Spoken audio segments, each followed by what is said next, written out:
Buat bab 2, kita akan membagi di dalam 4 bagian.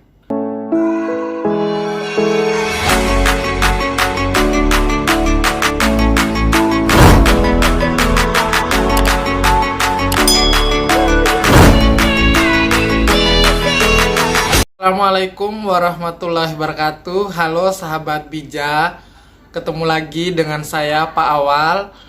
Oke, kali ini kita akan membahas cara membuat bab 2. Di dalam skripsi, rentetan membuatnya adalah bab 1 terkait latar belakang, judul penelitian kita.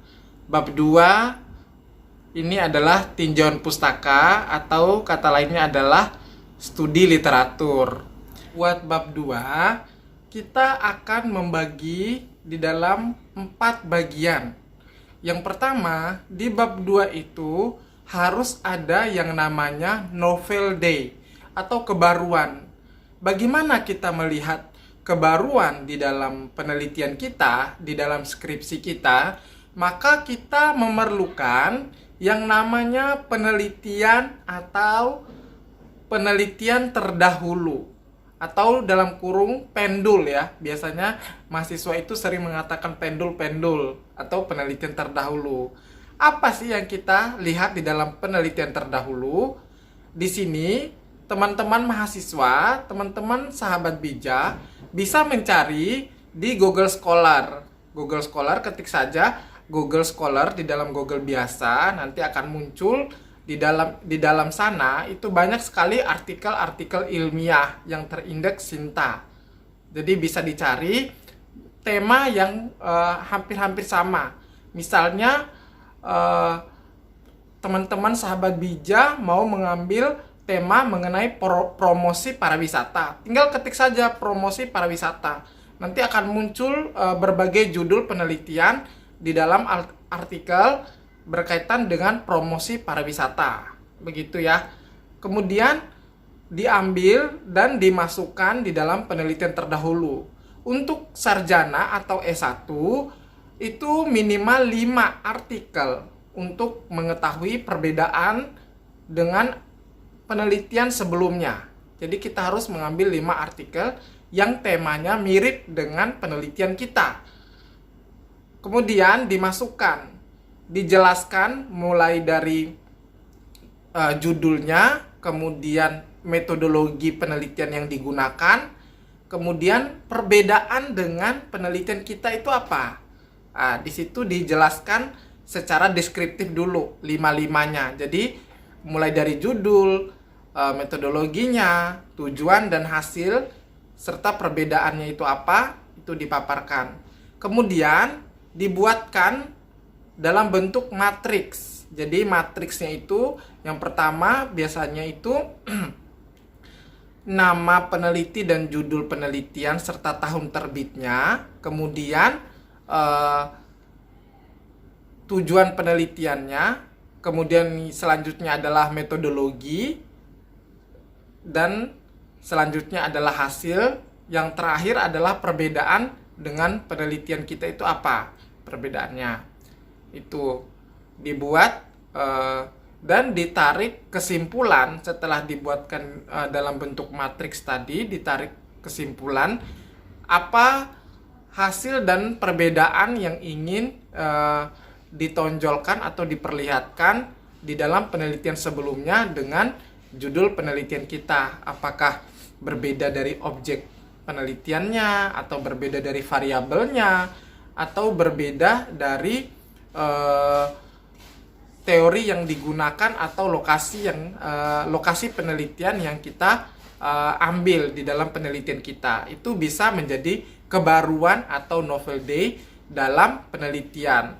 Maka penting sekali di dalam studi literatur atau tinjauan pustaka itu memasukkan penelitian terdahulu untuk memperlihatkan kebaruan atau novel day dari penelitian kita tadi, begitu ya.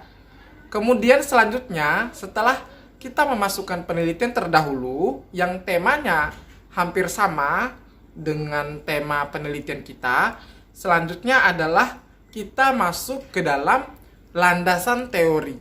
Apa sih landasan teori ini? Jadi landasan teori ini kita akan memasukkan teori-teori variabel dalam teori yang ingin kita analisis sesuai dengan judul penelitian kita. Contoh misalnya tema penelitian kita adalah pelayanan publik misalnya ya. Kita ingin melihat pelayanan publik, maka kita harus cari teori tentang pelayanan publik. Misalnya apa itu pelayanan publik, kemudian unsur-unsur dalam pelayanan publik, kemudian kriteria dalam pelayanan publik, kemudian bagaimana memunculkan pelayanan yang efektif, efisien. Nah, kita akan cari tahu dalam teori pelayanan publik yang itu yang harus kita paparkan di dalam landasan teorinya. Itu masuk ke dalam pisau analisisnya. Kemudian selain teori utama, kita harus masukkan juga teori pendukung. Misalnya kita mau melihat pelayanan publik di dinas pariwisata, maka kita harus cari tahu juga teori tentang pariwisata itu bagaimana, apa saja aktivitas dalam pariwisata. Misalnya ada promosinya, ada pelayanan pariwisatanya, ada sarana prasarananya.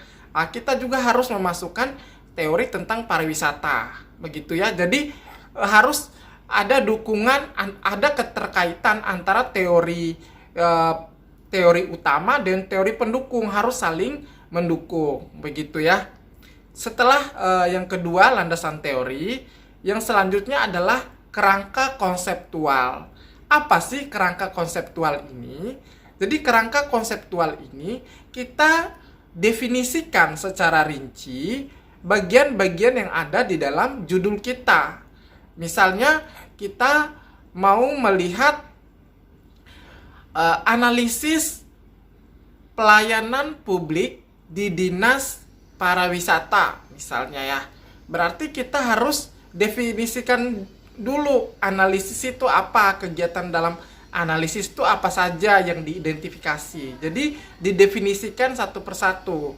Kemudian aktivitas pelayanan itu apa saja. Jadi kerangka konsep ini lebih ke konsep-konsep yang berkaitan dengan judul penelitian skripsi yang kita angkat, begitu ya. Kemudian selanjutnya adalah yang terakhir di dalam tinjauan pustaka ini, yaitu adalah alur pikir penelitian atau biasa juga disebut dengan kerangka pikir kalau di kuantitatif. Kalau di kualitatif, metodologi kualitatif itu biasa mereka menyebutkan dengan alur pikir penelitian. Sebenarnya sama saja ya. Sama saja, cuman istilahnya saja yang beda digunakan. Apa sih alur pikir penelitian ini? Jadi alur pikir penelitian ini adalah sebuah bagan. Jadi bagan itu yang pertama paling atas itu biasanya judul kita dulu nih. Judul kita dulu. Baru setelah judul baru kita buat anak panah ke bawah permasalahan yang menarik ya. Apakah itu positif ataupun negatif, permasalahan yang menarik sehingga kita itu tertarik untuk membuat judul itu. Atau bisa juga landasan pikirnya, landasan pikir kita untuk mengangkat judul. Kemudian setelah kita menguraikan landasan pikir dalam bentuk masalah positif atau negatif, kita buatkan namanya rumusan masalah. Kemudian setelah rumusan masalah, misalnya kita buat 2 rumusan masalah.